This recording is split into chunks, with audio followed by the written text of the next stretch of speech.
प्यारे बच्चों, आज हम लोग भूगोल में पाठ 5 तापमान के बारे में जानकारी प्राप्त करेंगे। बच्चों, इसमें जो आपको बताया गया है, एक कागज़ पे टॉर्च जलाने के लिए सीधा टॉर्च को रख करके आप जलाइए और उसका जो प्रकाश पड़ता है उसको आप लंबवत जो कोण बन रहा है 90 अंश के आधार पे उसको 5.1 पे देखिए। और दूसरा जो ब आकृति है ये वाली, इसको देखिए, इस पे तिरछा है टॉर्च और इस टॉर्च जो है 120 अंश का कोण बन रहा है।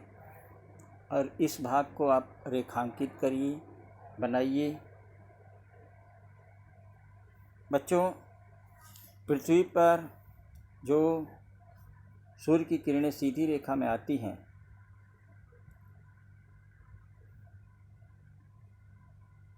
और पृथ्वी गोल होने के कारण ये किरणें पृथ्वी की सतह पर हमें हर जगह लंबवत नहीं पड़ती। कहीं ये लंबवत पड़ती हैं तो कहीं तिरछी पड़ती हैं। जहाँ लंबवत पड़ती हैं ये किरणें वहाँ कम स्थान घेरता है और जहाँ तिरछी होती हैं वहाँ पे ज़्यादा स्थान घेरता है। जहाँ कम भाग घेरता है वहाँ पे सूर्य का प्रकाश जो है वो ज़्यादा मात्रा में पड़ता है सीधा, वहाँ की उष्णता अधिक होती है, जिसके कारण वहाँ का भूपृष्ठ जो है अधिक गर्म होता है। और जहाँ तिरछा स्थान घेरती है वहाँ प्रकाश की प्रखरता और उष्णता कम होती है, जिसके कारण वहाँ का मौसम कम गर्म होता है। बच्चों, दूसरा जो आपको करके देखो में बताया गया है, इसको आप लोग घर पे करिए और देखिए कि इसके जो परिणाम पड़ रहे हैं वो पृथ्वी पे किस प्रकार से पड़ रहा है।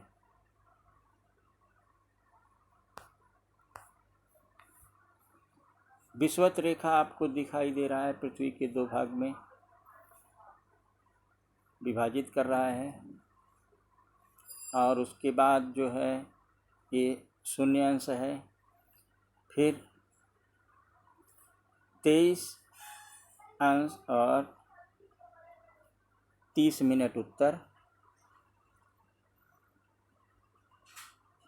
और 66 अंश 30 मिनट और उत्तरी ध्रुव की तरफ। वैसे ही दक्षिणी ध्रुवों की तरफ भी है 23 अंश 30 मिनट और 66 अंश 30 मिनट।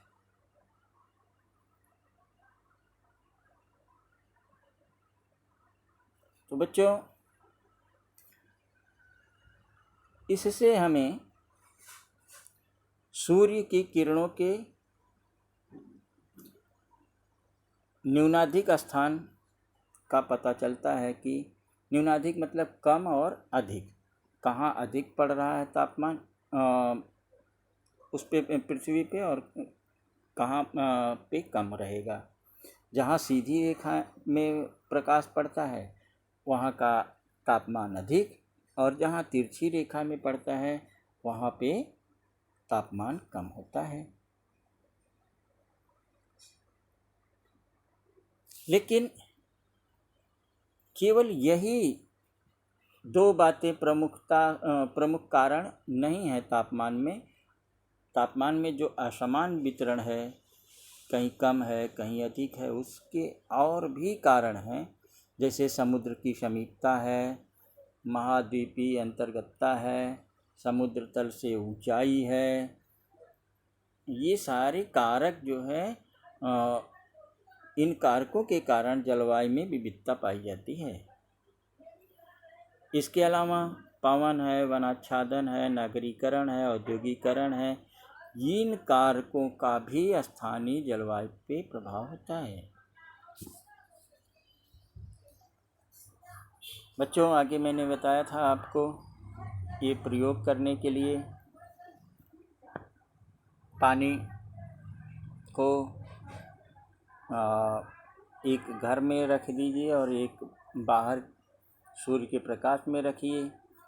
पानी आपको मालूम है धीरे धीरे गर्म होता है और धीरे धीरे ठंडा होता है, जबकि मिट्टी के बारे में आपको बताया गया था कि मिट्टी शीघ्र गर्म होती है और शाम के समय शीघ्र ही वो ठंडी हो जाती है।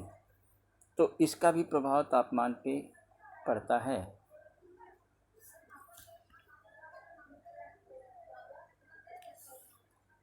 और इन दोनों में, पानी और मिट्टी में जो अंतर पाया जाता है उसके कारण भी पवनों का निर्माण होता है। ज़मीन और पानी के गर्म होने पर तथा ठंडे होने पर जो अंतर पाया जाता है उसी से ज़मीन के ऊपर की हवा शीघ्र गर्म होकर के शीघ्र ठंडी होती है, और इसके विपरीत पानी के ऊपर की हवा देर से गर्म होती है और देर से ठंडी होती है, जिसके कारण समुद्र के किनारे वाले भाग में अंदरूनी क्षेत्रों की अपेक्षा दिन में हवा का तापमान कम रहता है तथा रात में अधिक रहता है। समुद्र के तटीय क्षेत्र में सागरीय जल गर्म होने से जल का वाष्प हवा में घुल जाता है। जल का वाष्प हवा के तापमान को समा लेता है, इसलिए इस प्रदेश की हवा आर्द्र एवं गर्म रहती है। हवा में वाष्प न होने से हवा शुष्क रहती है। जहाँ जितना कम वाष्प की मात्रा होगी हवा वहाँ की उतनी ही शुष्क होती है। तो पूरे दिन में अधिकतम एवं न्यूनतम तापमान में पाए जाने वाले अंतर को उस स्थान की दैनिक तापमान श्रेणी कहते हैं।